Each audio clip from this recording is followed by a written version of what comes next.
Irmãos e minhas irmãs, quarto domingo da Quaresma, na primeira leitura do livro de Samuel, nós ouvimos a escolha de Deus em Davi. Davi escolhido, Davi ungido para ser o rei de Israel. Assim, no Salmo responsorial, cantamos que o Senhor é o pastor que nos conduz e não me falta coisa alguma. Que sejamos então e permitamos que o Senhor pastoreie a nossa vida, porque sinceramente é Ele que vai nos guiar pelos caminhos, e os caminhos apontados por Ele sempre serão caminhos de vida. Na carta de São Paulo aos Efésios, nós estávamos antes sem conhecer a Cristo e agora depois de ter conhecido a Cristo. Paulo diz à comunidade que antes de conhecer a Cristo estávamos nas trevas, mas agora conhecemos a luz que é o Cristo, e na luz de Cristo somos convidados a viver como filhos da luz, e nas nossas ações, as ações dos filhos da luz deve conter bondade, justiça e verdade, porque não somos das trevas, mas da luz. E no Santo Evangelho ouvimos essa cura do cego de nascença, uma etapa catequética. Se antes, lá no terceiro domingo da Quaresma, nós conhecemos junto da Samaritana que Jesus é a água viva, o poço que nos dá água para a vida eterna, então, remetendo ao sacramento do batismo, no qual, banhados em Cristo, somos novas criaturas, hoje vemos a luz.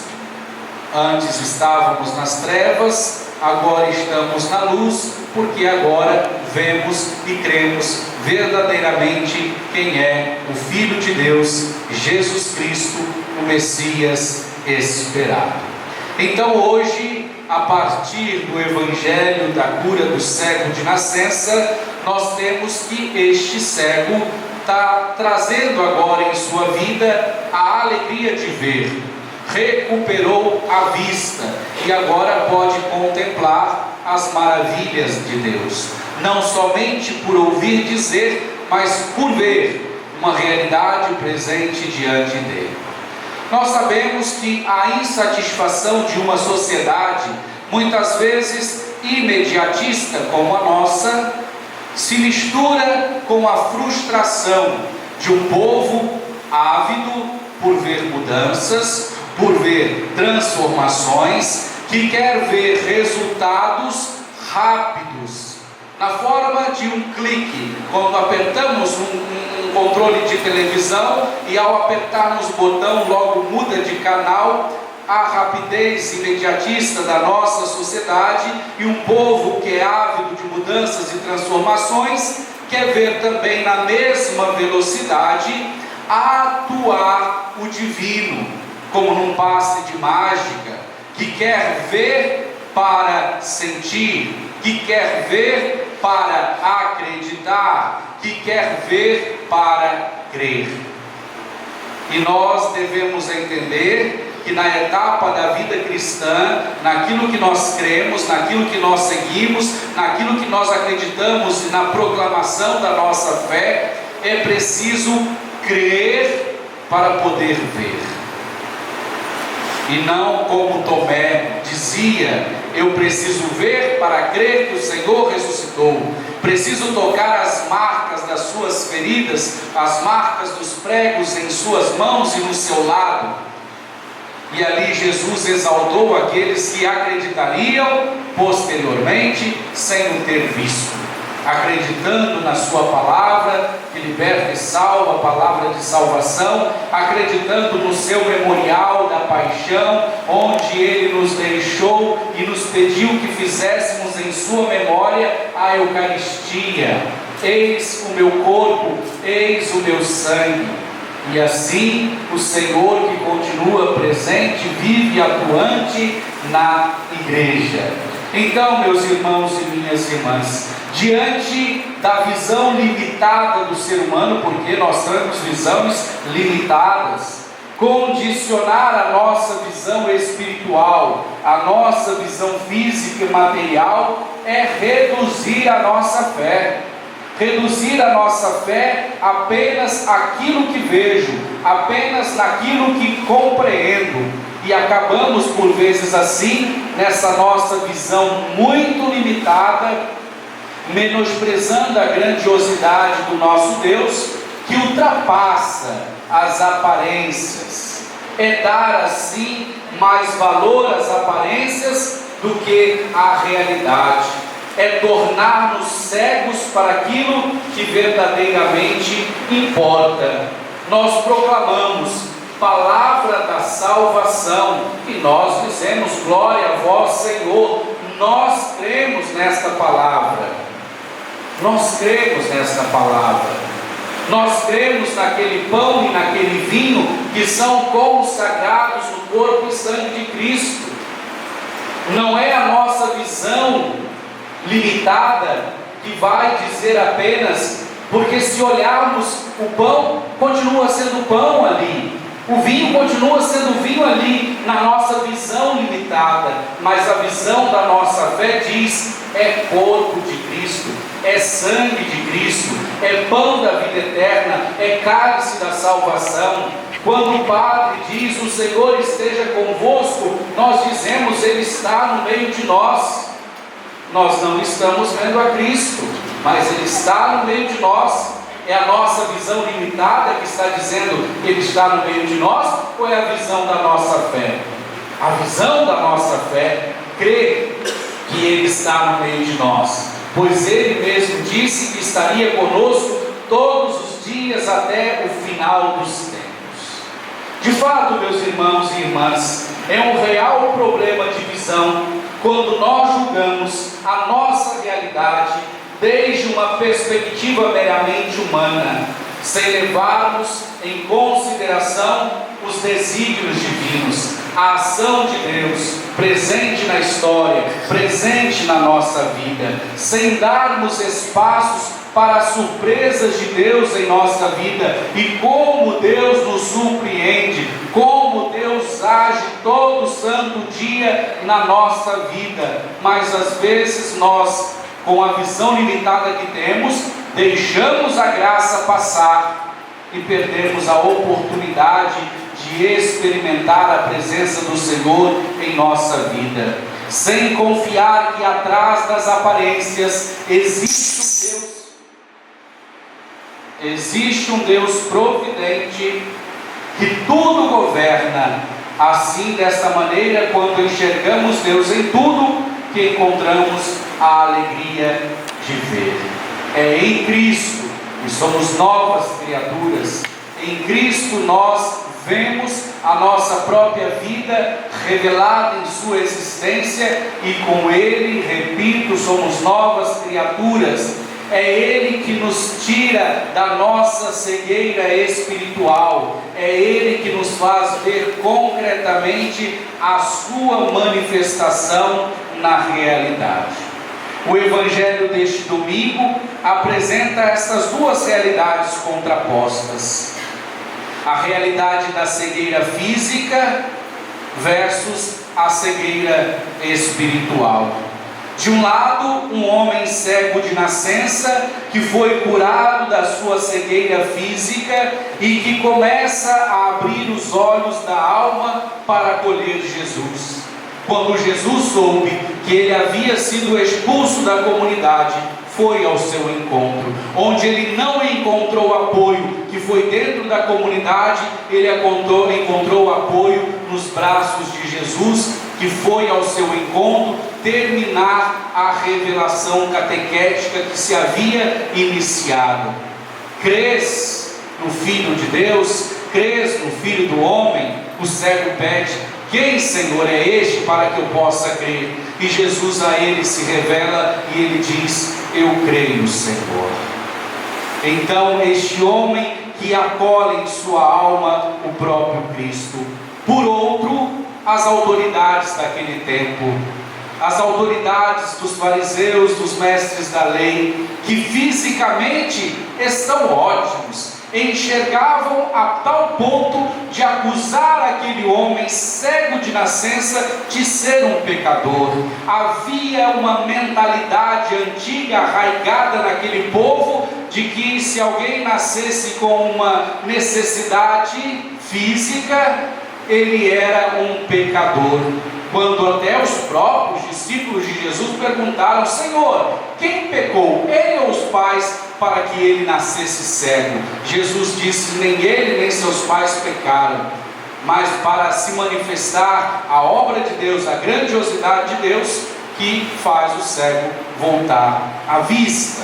Então estes homens fariseus, perfeitos em sua visão, mas manifestam uma verdadeira cegueira espiritual, não dando crédito aos sinais que Jesus demonstrava de sua divindade.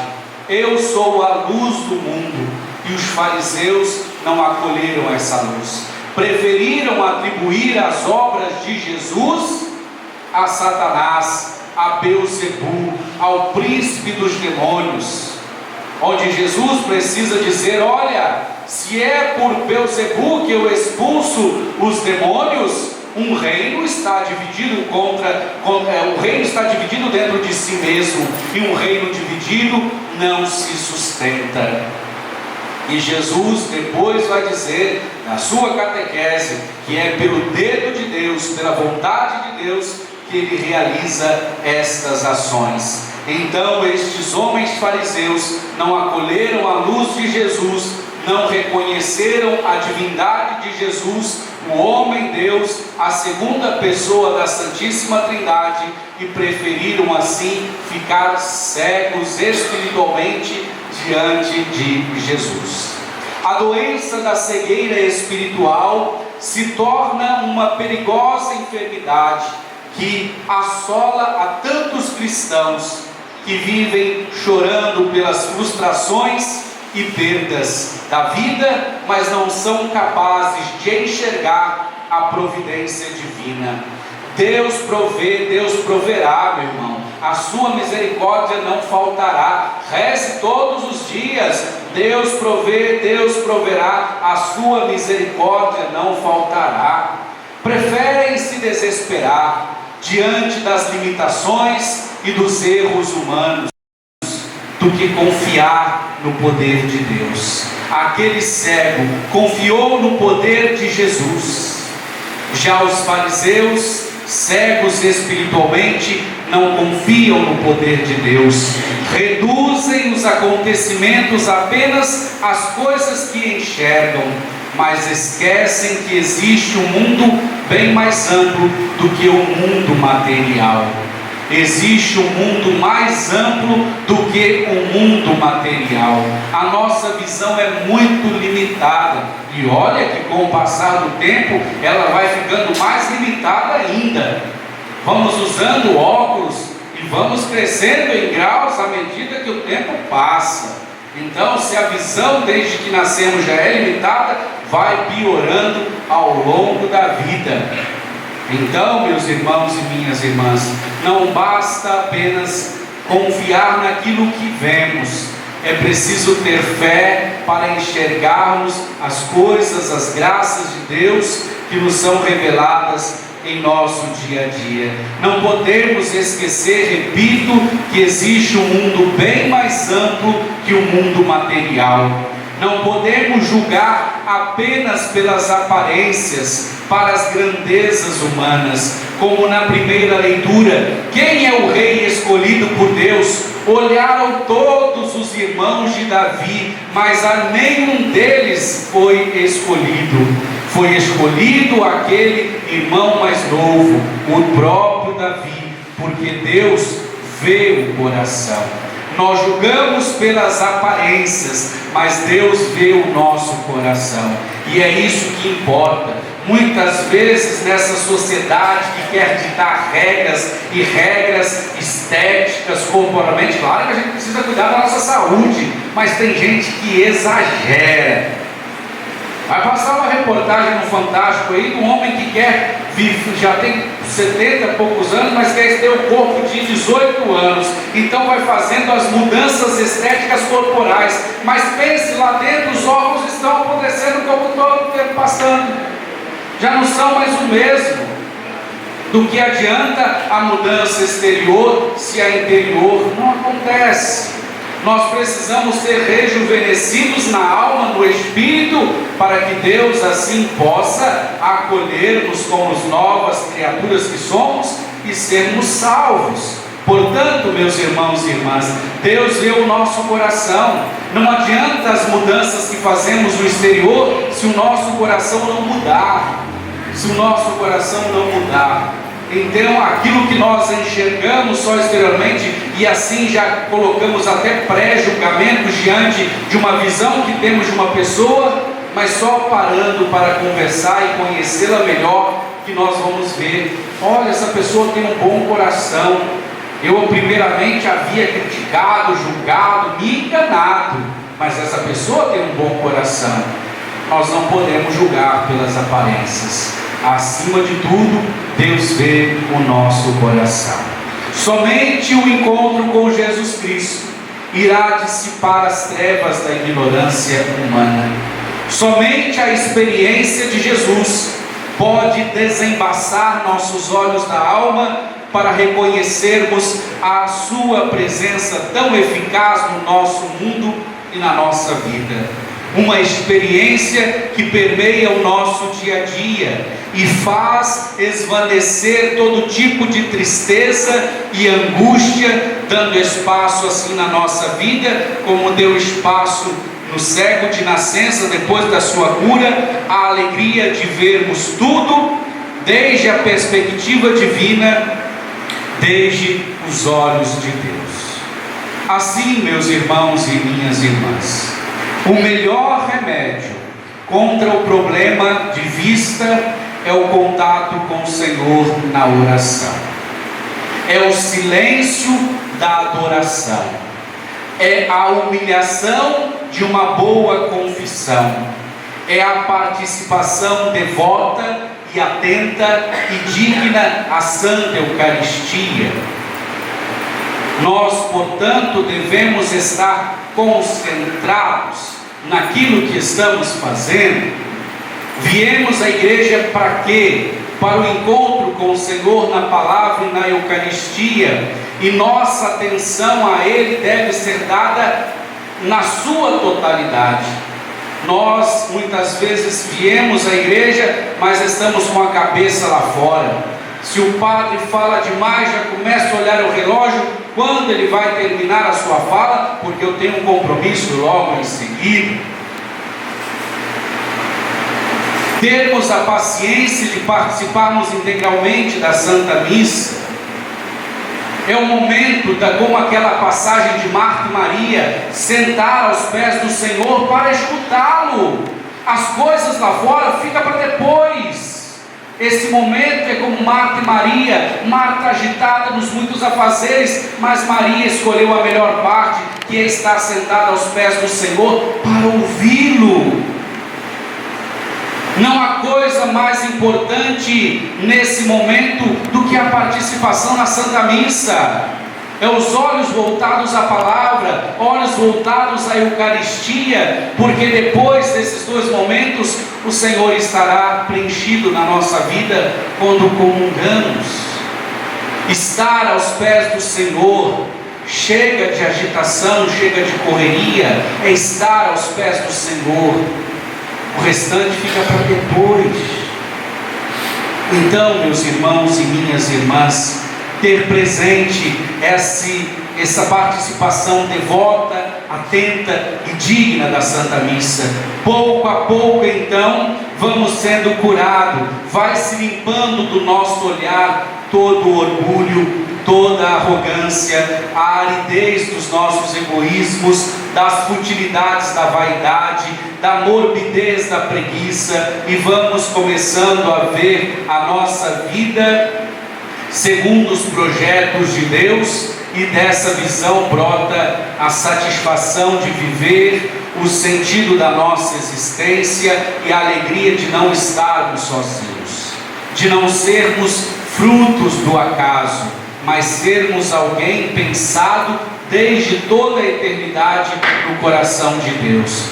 Nós já fomos pensados desde toda a eternidade no coração de Deus. Então nenhum filho, nenhuma filha, nenhum de nós deve dizer a um pai e uma mãe: eu não pedi para nascer. Porque muitas vezes vemos adolescentes e jovens rebeldes aí, gritando com seu pai, com sua mãe, e não pediu para nascer não. Então, meus irmãos e minhas irmãs, nós não somos frutos do acaso. Fomos pensados no coração de Deus desde toda a eternidade. Da presença de Deus brota a alegria de enxergar. A fé é a certeza de uma realidade que não se vê com os olhos da carne, mas nos dá verdadeira convicção de estarmos no caminho certo. Diante da cegueira espiritual da limitada humanidade, devemos colocar os óculos da fé para consertar nossa visão humana, para divinizar nossos julgamentos, para vermos além das aparências, enxergarmos atrás da humanidade e ver um Deus que nunca nos abandona, mas se faz presente com a sua graça por meio dos sacramentos, por meio da sua igreja. Que Deus nos ajude, que abramos os nossos corações, que abramos os nossos ouvidos, que abramos as nossas vistas, para que o Senhor venha e nos toque de amor, e é um toque que cura, que liberta e que salva. Permitamos que o Senhor, quando passar pela nossa vida, cure principalmente a nossa alma de toda maldade, de todo engano, para que, tendo os olhos da fé no Senhor Jesus, possamos encontrar nele aquele que vem para nos dar vida e vida plena. Louvado seja nosso Senhor Jesus Cristo.